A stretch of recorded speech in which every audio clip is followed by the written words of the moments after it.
here we go, more review. So, number 5, anytime you're doing a problem where you've got an object on an inclined plane, your first step should be find the force of gravity on the object, and then to split that force of gravity up into the two components, okay? Oh, so really quick, last hour, or first hour when I did this, I made a list of the equations I'll give you for the test, so let me show you that real quick. Here's the equations you'll get for the test.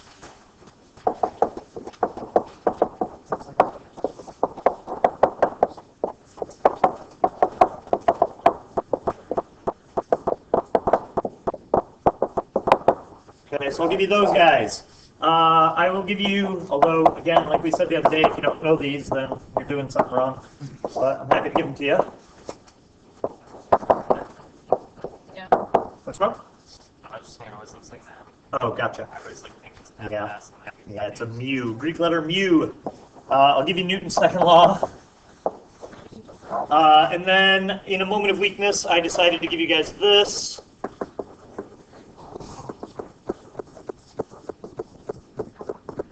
Now, as a quick comment, remember you guys, these equations that I'm writing on the board right now, those are specific to finding the perpendicular and parallel components of gravity for an object on an inclined plane.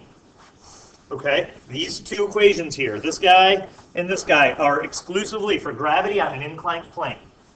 If you've got a lawnmower handle or something where your force is at an angle, then you've got to draw your force and split it up into x and y components, right? Not perpendicular and parallel components. Okay? Yeah. Just a side note, I know we were doing the notes, like, did the free body diagrams, like the way they're like supposed to be, but you said you didn't like it that way. Are we gonna have to draw them that way in the test? You know, I realized that, but I hadn't talked about that with my fourth hour. I think as long as you've got a free body diagram that either shows components or overall, I'm happy with either one. So whichever one you find more useful. Is that fair? Yeah. Because it's something I haven't stressed as much as I should have. So, all right. So is everybody okay with all this? You don't have to do this a separate time because I figured it. Okay. Did you maybe switch your sine and cosine? Yeah, super common mistake, and that's the main reason I'm putting that on here, to be honest, because if you screw that up, then the whole problem is goofed up. And you could always Google it. All right. Griffin, yeah. Okay, well, let's just do it. I got A, but then I started messing up. No, let's just do it. It won't take long. Okay. Okay, so, as I was saying, so anytime you've got an inclined plane problem, you want to start by finding your force of gravity, find the perpendicular and parallel components. Once you've done that, you'll know your normal force, and so you can find your maximum static and maximum kinetic friction. Okay, so that is exactly where I'm going to start. So let's make a quick drawing of this guy. We've got a box on an inclined plane. We know that the mass is 45 kilograms. All right, before I get too far, I'm going to, I guess I can label my angle. Let's take a second and find sort of all of that information that I just spouted out there, right? So let's see. Oh,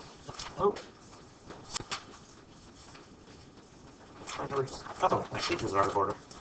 All right, so for number 5, here are the things that you can figure out. Your force of gravity is going to turn out to be 441 newtons, right? It's 45 times 9.8. All right, you can find your parallel component by multiplying that by the sine of 40 degrees, and it gives you 337.8 newtons. No, it doesn't. Sorry, wrong one. It gives you 283.5 newtons. Everybody good with that? We'll talk about donuts later. No, that's okay, just not, although very important, not quite as important as the test. I saw it on the board and I gotcha. All right, so there's our perpendicular component, right? Everybody good up to there? So you can go ahead and put those into your drawing, right? That's not going to change no matter what the box is doing. So our parallel component is, I'm going to make it negative 283.5. You're going to have a perpendicular component, which is 337.8 newtons. And then there's one other force I can put in without making any other calculations. Normal force, so go ahead and put that in. So that is going to be the same as the perpendicular component, 337.8. I guess I should make this guy negative, right? Okay, so everybody good up to there? All right, since I know my normal force, I can also take a second and find my maximum force of static friction and my force of kinetic friction by multiplying my normal force by my two coefficients of friction, right? Is everybody okay with what I'm doing? All right, so if you do that, your maximum static friction turns out to be 162.2 newtons, and the kinetic friction turns out to be 121.6 newtons. All right, now, as a quick note, I'll point this out again. I said this in class the other day, but I just want to remind you that the fact that this is 121 and this is 121 is an unfortunate coincidence. And similarly, the fact that this is 162 and this is 162 is another unfortunate coincidence. Okay? All right, so are there any questions on what I've done thus far? We're good? Okay, so let's... I don't think we need this anymore, but these guys we're going to need. So let me get rid of this because we're not going to need it again. These guys, though, we're going to need. So, oh, dang it, the smartboard is not being so smart lately. Yeah. For D through G, why don't you use the force of static friction maximum if the box is moving? I don't think you do. So give me 1 minute.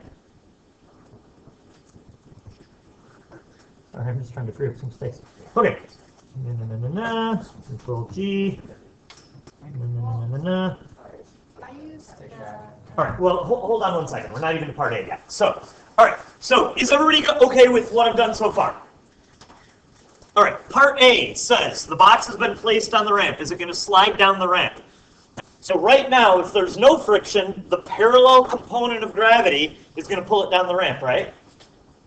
Something's going to try to stop it. What's going to try to prevent it from sliding down the hill? Friction. What kind? Static first.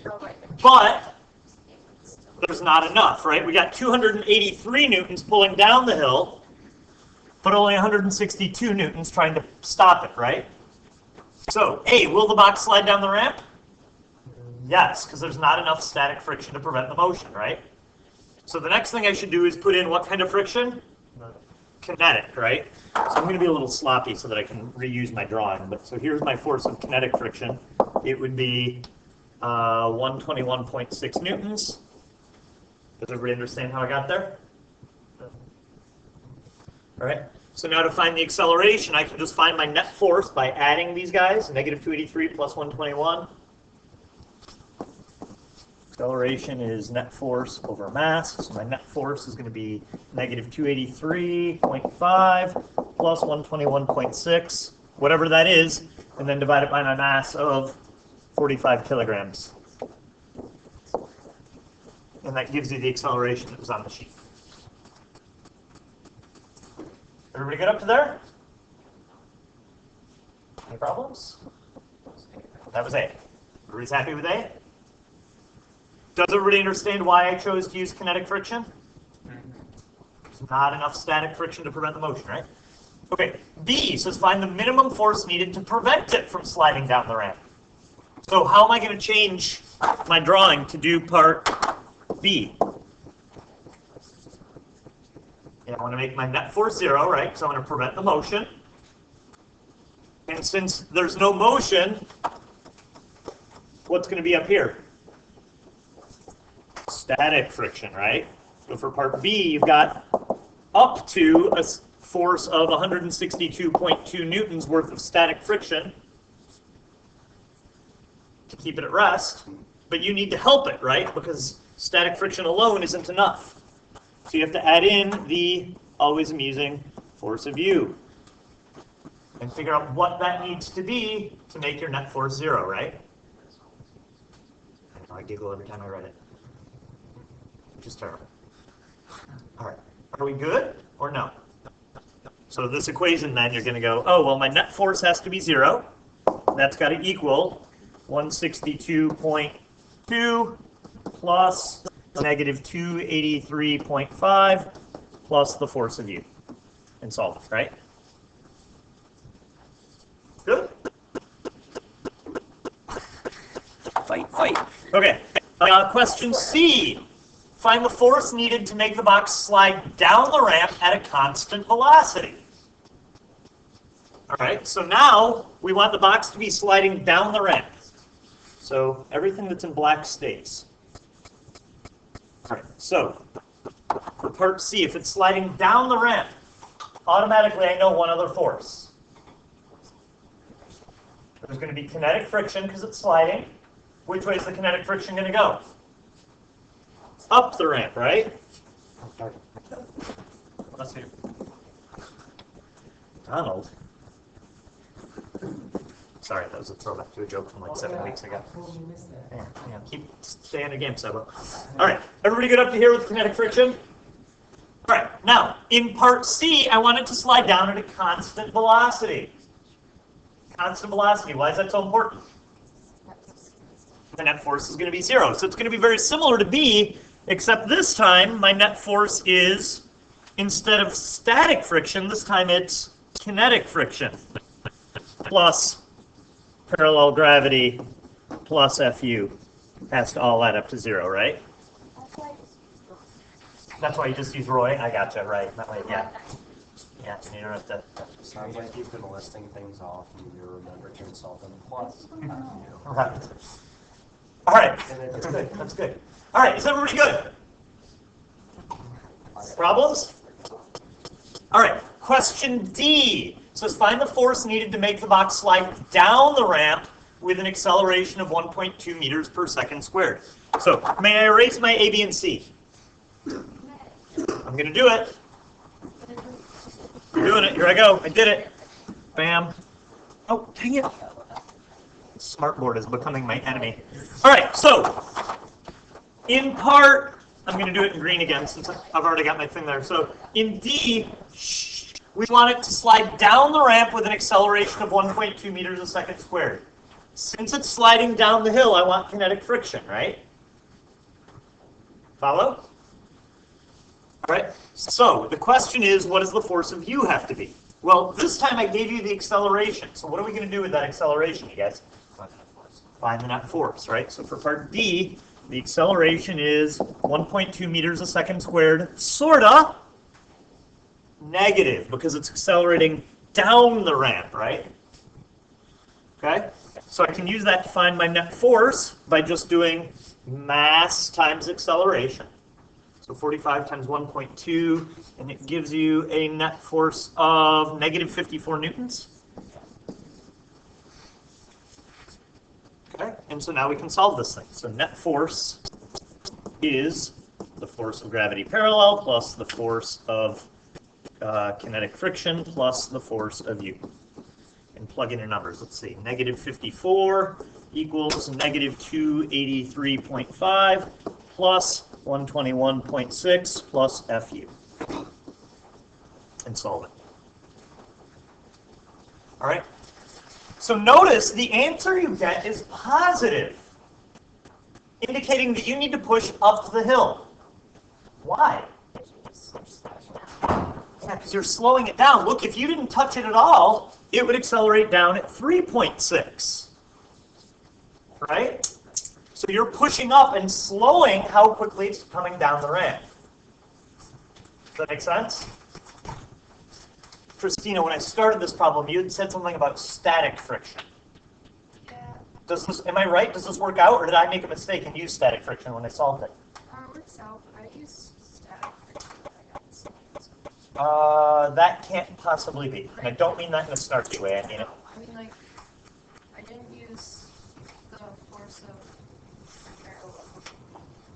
Oh, so you made two mistakes that kind of canceled out? Yeah, I just did negative 54 equals. Oh, I gotcha. Okay, yeah. So that's a weird coincidence that's resulting because of this weirdness up here.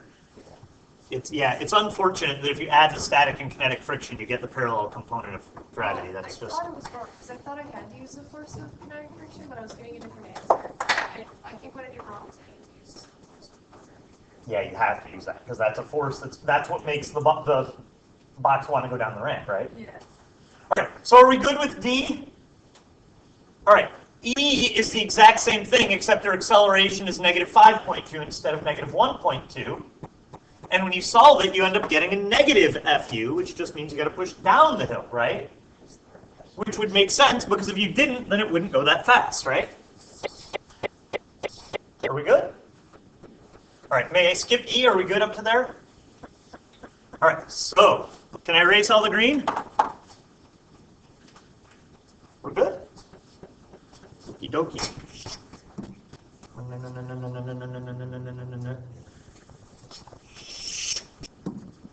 Okay, all right, so F. If the box is at rest at the bottom, find the force needed to get the box sliding up the ramp. Active word here is to get the box moving. So we got to use static friction, right? To get it going up the ramp, you have to push with enough force to overcome both gravity and static friction. Okay? So for F, I would add in another force this way from static friction, and then force of U would have to be big enough to cancel out both of those guys. What's wrong, Dana? All right. Do you guys want me to write that out? I'm happy to. Everybody got it? Okay. G, once it's moving, find the force needed to make the box slide up at a constant velocity. So G, H, I, and J, all pertain to the box sliding up the ramp. So for the remainder of these problems, for G, H, and I, what kind of friction am I going to have? Kinetic, because it's sliding. And which way is it going to go? Down the ramp, right? Because now we want it's moving up the ramp, and kinetic friction is going to work against that. So here's my kinetic friction. That's the worst arrow ever drawn by a human being. I apologize. And our force of kinetic friction was, in this case, it's going to be negative 121.6 newtons, right? Cool. All right. And then the force of U is going to be whatever. And then in parts G, H, and I, you know your acceleration. So you find your net force. So in G, your net force is going to be 0. Oh, you know what? I'm being a little hand-wavy here. Let's actually do this. All right. So for part G, constant velocity means that your net force has got to be 0, right? So that means 0 equals the force of U plus negative 121.6 newtons from friction plus negative 283.5 newtons from FG parallel, right? We solve that guy. So that's G.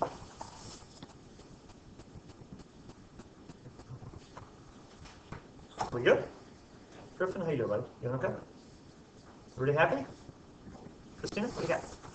I did the force of parallel plus the force of kinetic friction. Yep. That's what I did. Kinetic friction plus gravity parallel. I didn't set it to 0. Yeah, I mean, basically what you were doing is you were saying, well, you have to have as much force up as you do down. So Okay. indirectly, you're saying the net force is 0. You just didn't write it out in a big, long, complicated algebra statement. So that works, yeah. If you get that, and make that work for you. All right, is everybody good? Max, how you doing? Everybody good? All right, sorry. All right, part H. Max, remind me to talk to you about something at the end of class. You're not in trouble. I was thinking about something over the weekend. I want to talk to you about it. H. No. It's just something about the way you're solving problems. H. Once it's moving up the ramp, find the force needed to make it slow down at 1.2 meters a second squared. So what's my acceleration for part H, you guys? Negative 1.2. Why is it negative? It's moving up the ramp. Velocity's decreasing, right? So find your net force. It turns out to be negative 54 newtons. So why is this one different? There was another one we had where the net force was negative 54. How is this one different? Sure, we got something. The friction on the other side now. Yeah, good. Now the box is going up the ramp with this net force. And the other one, the box was coming down the ramp with that net force. So since even though it's slowing down, it's going up the hill. So kinetic friction is still going to come downhill. Cool? So for part H, you're going to have negative 54 equals, and then it's going to be this same thing again. Fu plus negative 121.6 plus negative 283.5. Cool? Yes. Yes. So Christina, this is the reason that I did G that way, because it's the same process for all of them. Know what I mean? All right. And then I, now we want our acceleration, we want it to speed up the ramp. So now our net force is positive 54. And then everything else, you know, is the same as the line above.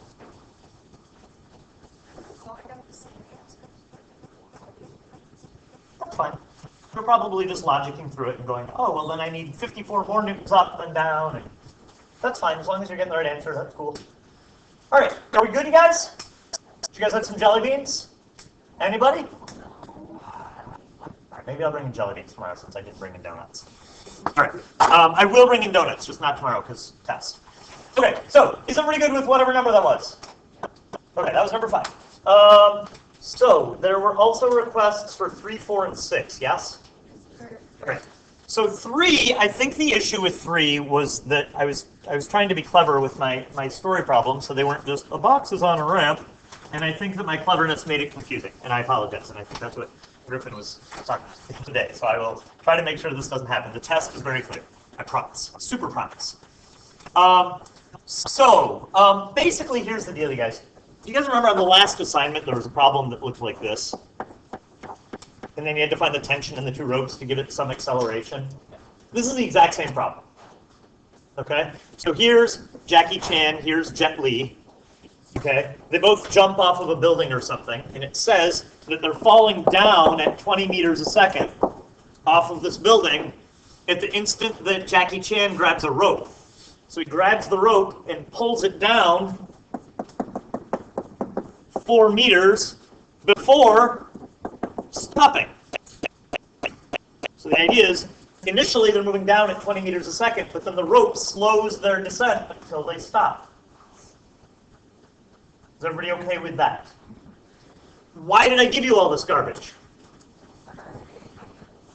To find the acceleration, right? So you just use this guy.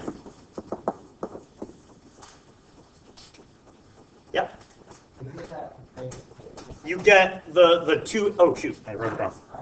You get 2a delta x equals, I wrote it at the beginning of the hour. All right, so plug your numbers in and you end up getting 50 meters a second squared.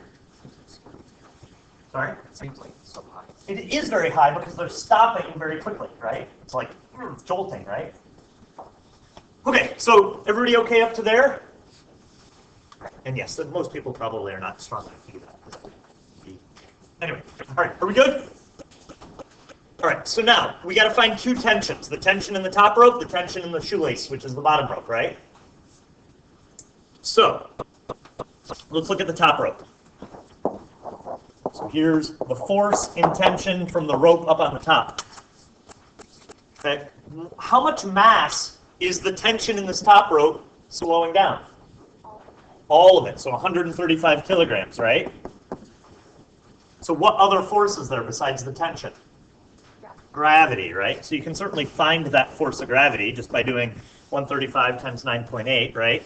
And it gives you negative 1323, I think. Is that right? All right. Good. All right. So Max, this is what I was thinking about. I remember you were thinking about the acceleration produced by the tension and adding that to the acceleration produced by gravity or something. Like you were adding acceleration vectors instead of force vectors. You got to be really careful with that. It can get you into trouble as the problems get more complicated. All right. So if you're doing that and consistently getting it right, then I guess if it ain't broke, right? But it makes me nervous. Okay. So you still want to talk to me? If you're getting them right, then no, I guess we're good. But okay. All right. So the idea here is I know my acceleration, right? The acceleration is 50 meters a second squared. So instead of adding that to the 9.8, what I'm going to do is I'm going to find the net force that you need to produce that actual acceleration. So it's 135 times 50, right? So I think that gives you 6750. Good. And so now the question is, what number for tension minus 1323 equals 6750. So my equation becomes net force equals the force of the tension in the rope plus the force of gravity. So 6750 equals force of tension from the rope minus 1323. Add the 1323 to both sides, and the force of tension in the rope ends up being, I don't know, it's like 8,073 or something. And then I round it up to 2 sig gigs. It's like figures, sig figs, sig gigs, whatever you want to call them. I guess figs makes more sense because it's dig, not bigots. All right. Everybody good? All right, now, doing part B is the exact same thing, except how much mass is the shoelace stopping?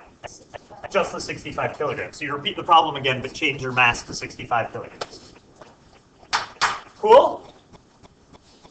Yes? With part B, the answer was 3,900 newtons, and I got 3,887. Yeah, I rounded up to 2 significant digits. Everything in the problem just gives 2 significant digits. So I get my answer in 2 significant digits. I would not take points off on a test. We haven't really talked about significant figures, and that's my bad. But I know there are a few of you who are picky about it, so I just was. Sorry, that wasn't me looking at you like you were that person. I don't like significant digits. I don't They either. don't make sense. There's a reason for them. Well, But I also don't I like them. get their logic, but I don't like their logic. That's fair. All right, so are we good with 3? All right, so other ones I heard people ask about were 4 and then 6. When do we get out? 09? 15? Okay, so we have time to do definitely one of those, maybe both. Do we have a preference? How many of you would prefer 4? I want both. Okay. How many? Three letters. Okay. How many would prefer 6? All right. I think 6 is winning. Let's do 6, and then if there's time, I'll do 4. If not, worst case scenario, I recorded 4 last hour, so you can check the video. Fair?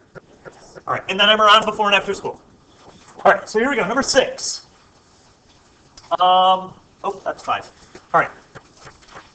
Do I need to do, and I'm happy to if the answer is yes, do I need to do 6A or B?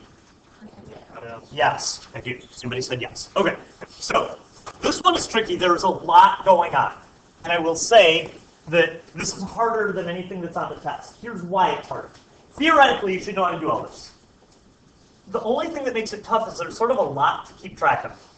All right? Because we're talking about a system of 2 objects where there's tension, there's friction, there's an inclined plane, and in C, D, E, and F, there's an external force. So this is sort of like everything we learned in this chapter in this one problem. Okay? So if you can do this, you're going to get an A on the test tomorrow. Okay? Because this literally uses everything we learned in this chapter. All right? And I didn't write the test that way because I don't want you to get a whole problem wrong just because you made one little mistake in one of those many things to keep track of. Okay? So, with that being said, I think it makes sense for us to go over this because it's got a pulley where you need to think about the direction that the system is moving. So I think there's value in doing this, even though it's a fair amount harder than anything that's on the test. Okay? So, as we're going over this, try not to get too bogged down with sort of the individual little details and just think big picture. Cool? All right, so anytime you're doing a problem like this, you need to look at the full system first. Okay? You're going to make a free body diagram for the system as a whole. All right? So, the problem with, well, not the problem with doing that, but I guess just, so here's my ramp, and then you've got this box and, you know, a little pulley. And so this is sort of my nebulous system, right? You got a box, a little pulley, and then, right? Okay, so there are, in parts A and B, there are 2 external forces affecting the motion of the system. Well, eventually it's going to be 3, but right now there are 2 for sure. So what are the 2 forces that are going to affect the motion of the system? So friction we'll get to in a second. We might not need it. There might not be any friction. Odds are slim, but parallel gravity, right? So if you find FG parallel, we're talking about the parallel component of this 25 kilograms on a 20-degree incline. Okay? So we know how to calculate that, right? Just find the force of gravity and multiply by the sine of the angle. All right, so if you do that, your FT parallel ends up being negative 83.8 newtons. Everybody good up to there? Yep. All right, and then gravity is over here pulling out this big box of sandpaper with a force of 98 newtons. And implicit in what I just wrote, and this wasn't intentional, I was going to ask you guys which direction we should make positive and which direction we should make negative. I sort of decided, right? All right, so the idea is the system can either go this way, which I've called positive, or it could go this way, which I've called negative. And you'll notice that even though the 25 kilograms is more mass, the ramp is slowing it down enough that the other side is going to win, right? All right, so my drawing is sloppy, but does everybody understand what's going on here? All right, now, if it doesn't move, what would prevent it from moving? Friction. What kind of friction? Static friction, right? So at some point, what you need to do is you need to find the force of static friction. But to find that force of static friction, we're just looking at this box over here, right? Does that make sense? So on the 25 kilogram box, if you go through and do your calculations, your maximum force of static friction ends up being, it's really close to 21 newtons if you figure it out. No, 23 newtons, my bad. And then your force of kinetic friction, if you figure it out, turns out to be 18.4 newtons. All right. Now, I kind of glossed over some calculations there. Does everybody kind of see how I got those, or do I need to say more? Is anybody not good? It's all just on 20 kilo, like, Yep. you don't add, even though it's a system, but. Yeah, because the friction is only affecting the 25 kilogram mass. So yeah, so you kind of need to, I know I keep saying start with the system, but unfortunately some of the external forces are just affecting the 25 kilogram mass. So you got to kind of do some side calculations. Okay. Follow? Yep. All right, is everybody good? All right, so A, find the acceleration of the system. So the first thing we got to do is find out if this thing is going to move. All right, so for a minute, let's assume that it doesn't move. Okay, in that case, our net force would be the force of gravity on the sandpaper plus the parallel component on the 25 kilograms plus some sort of static friction, right? Does that make sense? All right, and solve it. So let's see, my net force, if it doesn't move, the net force is 0. My force of gravity is 98. Oops, that's an 8. My FT parallel is negative 83.8. And then let's figure out how much static friction we would need. And if you solve that, you find out that your force of static friction is 14.2 newtons. Is that possible? Can static friction exert 14.2 newtons? Yeah, because it's got up to 23 newtons, right? So we're good. So that means it's not going to move. Put in your force of static friction, and you're done. Make sense or no? Over the system because it doesn't overcome the max. Exactly. Because the 14 that we need to prevent the motion is less than the maximum. Now, what if we had solved this and this had turned out to be like 64.2?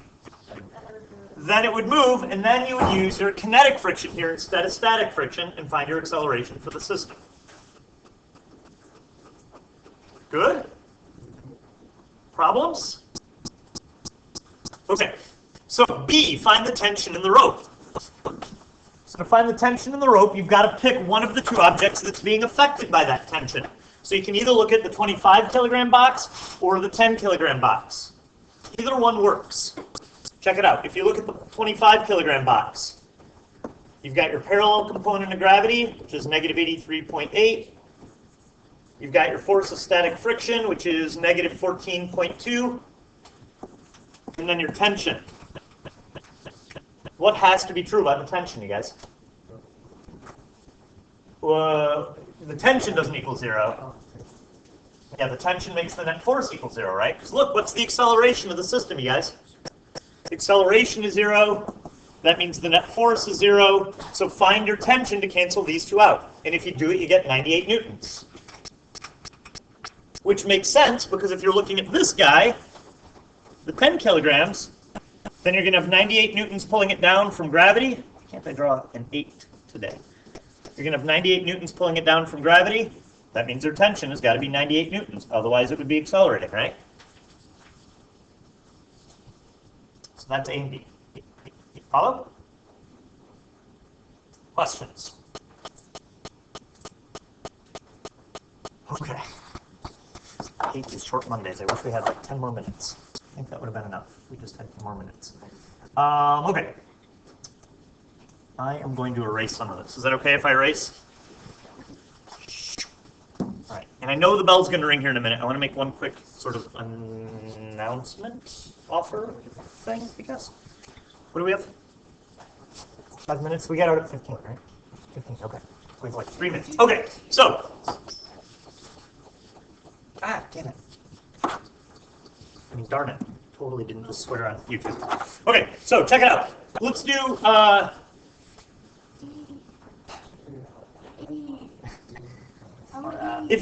let me do E and, shoot, you know, I did E and F last hour. Let me do C and D, and then E and F are the same? No? E and F. All right, I'm doing E and F. Christina wins. All right, so check it out. Here's your system. Okay? What are the forces affecting the motion? Well, there's going to be, your FG parallel is negative 83.8 newtons. Force of gravity on the sandpaper is 98 newtons. Now, in E, this is weird. In E, Roy's going to push the 10 kilogram box up. So you've got a force up here that's up. But where am I going to draw it on my drawing? It's contributing to making the system go in a negative direction, isn't it? So I'm going to put my force of Roy over here for now because I'm looking at the system. Oh, what is it? It's not 10. Oh, it's 80. Does that make sense? So it's coming off of the 25 kilograms? Well, I wouldn't think about it that way. I would just think of it in terms of it's contributing to the motion of the system in a negative direction. Do you know what I mean? Yeah. So I know what you're saying. It's a little misleading that I drew it over here. It's not specifically acting on the 25 kilograms, but it's contributing on moving the whole system in a negative direction. Cool? So it's So it's negative 80. So right now, without friction, my net force, let's see, I got negative 160 over here and 100 over there. So am I going to have enough static friction to prevent the motion? No. Would adding on another 23 newtons make my net force 0? No. So what kind of friction are we going to have? Kinetic. Which way is the kinetic friction going to go? Positive or negative? Positive, right? Everything's coming down the hill, so my kinetic friction is going to be over here with a force of 18.4 newtons. It is weird, right? Yeah. But don't think of it as coming out of that thing. It's just contributing to direction, motion in that direction. So do you add all of that up? So add all of that up, find your net force, and then divide by what mass? All of it up? The system, 35 kilograms. 35. Right? 25 and 10 is 35, right? Am I right? Okay. All right. No, you're good. All right. So is everybody good with that? All right. Last thing, and then I want to make another quick announcement. I'm sorry if I'm keeping you late. So to find the tension in the rope, pick an object. Do you want to look at the little box or the big box? Little box. Great. Here we go. 10 kilograms, right? So gravity's pulling it down with 98 newtons. Roy is pushing it up with 80 newtons. And there's tension. And you know your acceleration is, what was it before? 1.36 meters a second squared. Positive or negative? It's an honest question. Let's see. Cool, thank you. Hold on, I don't know who your tutorial teacher is. I'm not going to remember that. Can you write it down on a piece of paper? Yeah, there you go. All right, so.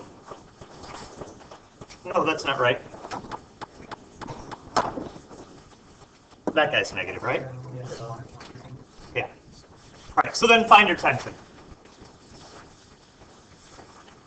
Make sense? All right. So the bell's going to ring here in a minute. So here's the deal, you guys. Look, If we had one more day before Thanksgiving, I 100% would push the test back a day. All right? And I think, hold on one second.